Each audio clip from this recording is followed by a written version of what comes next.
The most encouraging thing I heard recently on this issue was that John McCain was sufficiently worried to attack Ron Paul for isolationism. You don't generally do that unless you think something is gaining traction. And we have come a long way in a fairly short period of time, politically and intellectually, from this notion of exempting defense, which came from President Obama. The president, whom I support on most issues, I thought was quite wrong when he talked about his budget freeze and exempted defense from it. There was one discouraging thing, and I'm very troubled. I would like to see the New START treaty ratified, but I don't think it's worth $65 billion. I am very troubled that what we are now being told is that we're going to have to modernize our nuclear arsenal. The one question I have is, we're worried that our nuclear arsenal isn't good enough. Then whom is it not good enough? I think when you're talking about weapons, you really have to keep in mind the wisdom of a great 20th century philosopher, Henny Youngman, in his important philosophical formulation, how's your wife? Compared to what? Compared to what is our nuclear arsenal in danger of failing to be effective? I don't see any competitor on the horizon. I very much appreciate the work that Chris and Ben have done. And by the way, it was an article that Chris co-authored in, I think, Roll Call, in one of those papers, one of those interchangeable newspapers that circulate on Capitol Hill. He and someone from the left, Heather Hilbert. Heather Hilbert did a very good op-ed piece about the need to cut military spending, and it was that which led me to call them both and then to talk to Ron Paul and see if we could initiate this. And I believe we have this on the table better than I thought. It's still not where it should be, and that's what I want to talk about. But we have come a long way from President Obama, the liberal Democratic president, exempting defense from cuts, to now all of these organizations, including that Deficit Reduction Commission, agreeing that there should be some cuts. So then the question is, how much and why? What we have seen, and I would throw in, by the way, and give him credit, Secretary Gates, who has been the first defense secretary to talk seriously about trying to rein in spending. He's been attacked from members of Congress, both from the right and from the we want more money in our district, two kind of mutually supportive entities. The distinction, though, has to be made. There are a group of proposals that have come out there, and they have in common the ones that Chris listed and what Secretary Gates has proposed. They have in common the notion that we could essentially continue to do what we are now trying to do more efficiently. And I'm all for efficiency. It is easier articulated than achieved.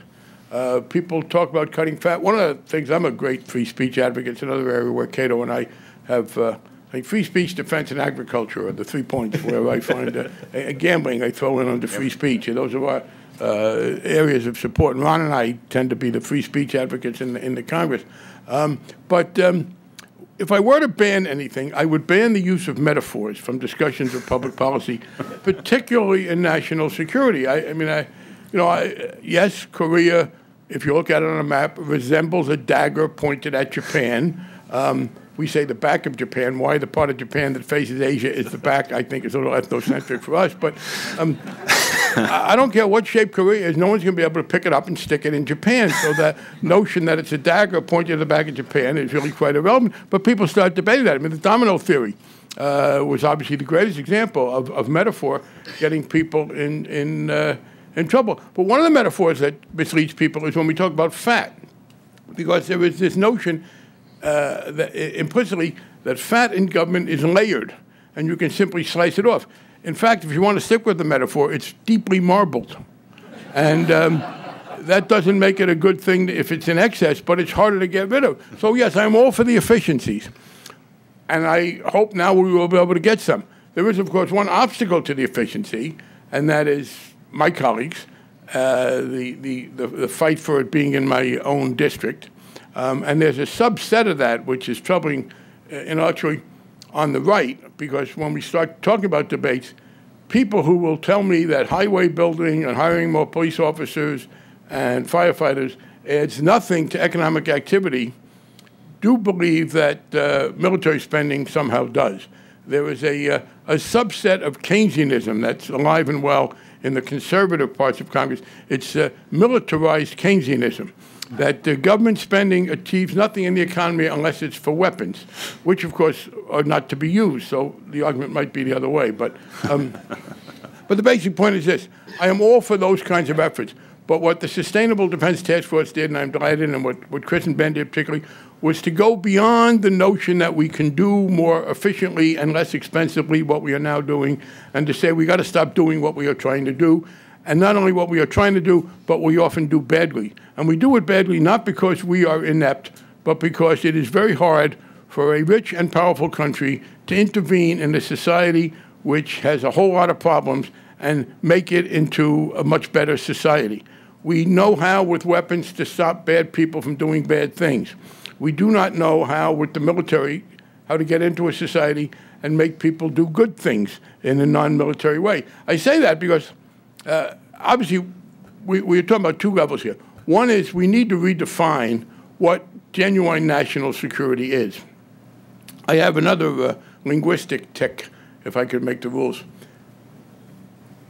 People take a word that has positive associations and they expand its meaning so they can pick up those positive associations in areas where it really shouldn't happen.